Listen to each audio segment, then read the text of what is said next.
we're going to have two houses today we're going to talk about, and these are sustainable houses. They're both designed to be net zero energy homes, in that they're designed to produce as much energy on an annual basis as they consume.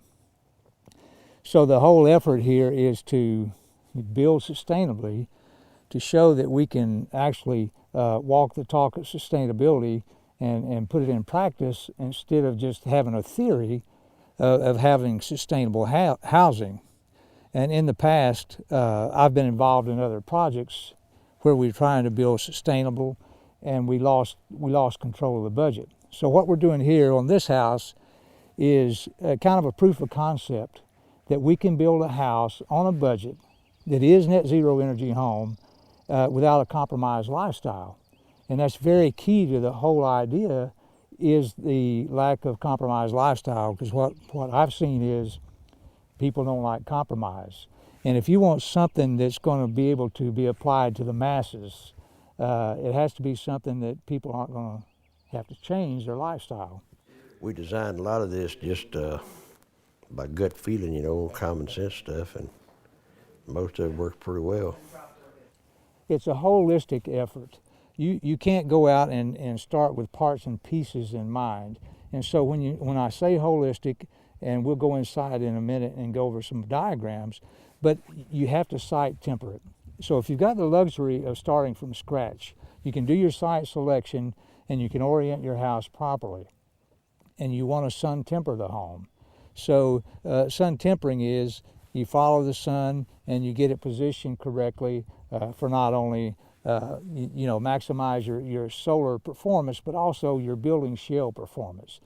Everything's key. If you look at this house, you'll see a whole lot of glazing, a whole lot of windows on the front.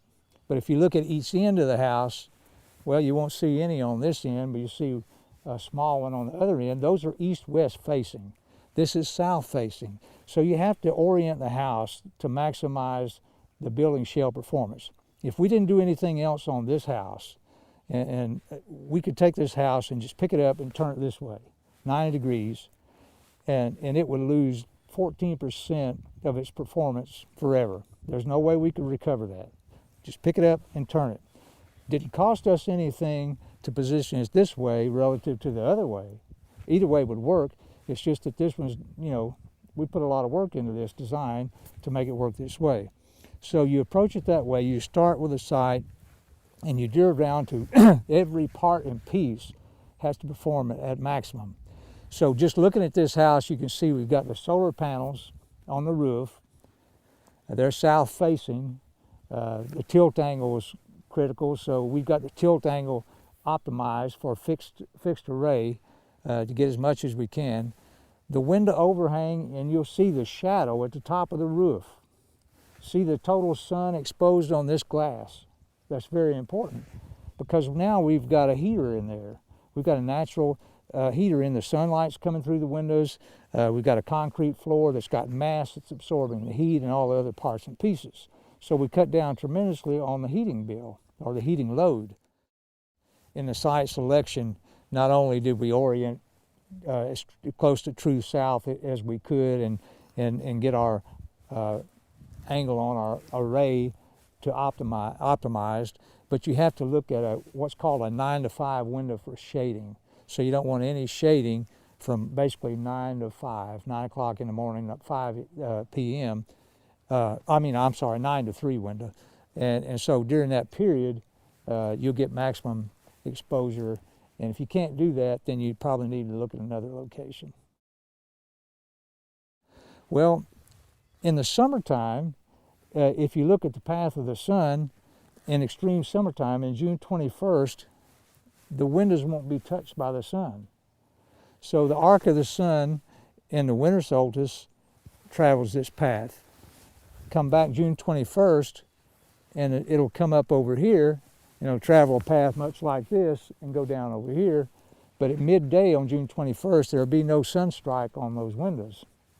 So you want to avoid the heat in the summer, capture the heat in the winter, and that's the way you got to position it for total sun tempering. This one, we built on an extreme budget, and so we basically had the luxury of picking our parts and pieces and negotiating prices as we went, and we drove the price of this down very low. I get a check every year from either Carroll County Electric or TVA, usually in January. This year I got $944. They furnished my electricity all year and paid me $944, so had a pretty good year, I guess. This is where all the solar transition takes place. Our conduit comes off of the roof. The solar panels produce DC energy, direct current energy. And so as it comes off the roof, we have to go through an inverter to get that converted to AC current. And this is just a standard configuration with the disconnects and the labeling and everything that's required for participation in the Green Power Provider program with TVA.